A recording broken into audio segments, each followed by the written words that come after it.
Vezi în drumul tău. Dacă ai tu timp să te duci jos până la urmă, o să meargă și mă la mine. Ia, faceți puțină liniște, mă, ca să filmez și eu în pula mea ce-am făcut aici și așa. Da, chiar. Două pula mea. Ia mai las un kilometru de treabă. Uite aici și așa. Ia mai servește-te și tu, dă-te în kilul meu de aici. Uite greție pusă de Paulică. Uite, na. Uite, na. Lua mai în gură, Ilie, să băi. Da, uite așa. Uite. Uite, lucrărică. Da.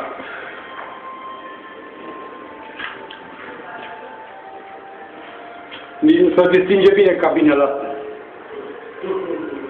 Păi sunt prea alte, mă, și nu le ia camera, că nu se vede pereții. Pe cuvânt. Nu se disting așa.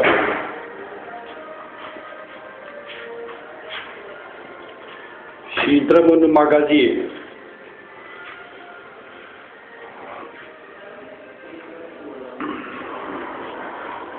Intri în chinelie să te bată cât am auzit.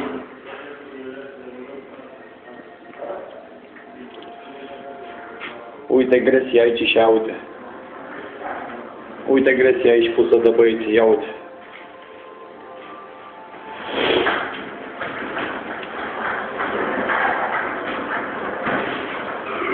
Hai să-ți fie de bine, Ilie. Poate tu-i simți și tu bine.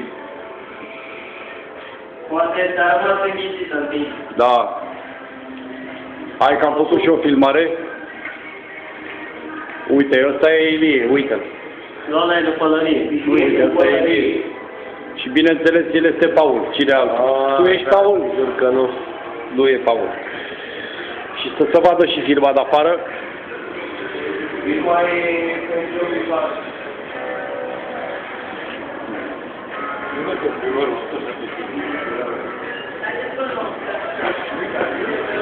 Și să se vadă și asta antifoc.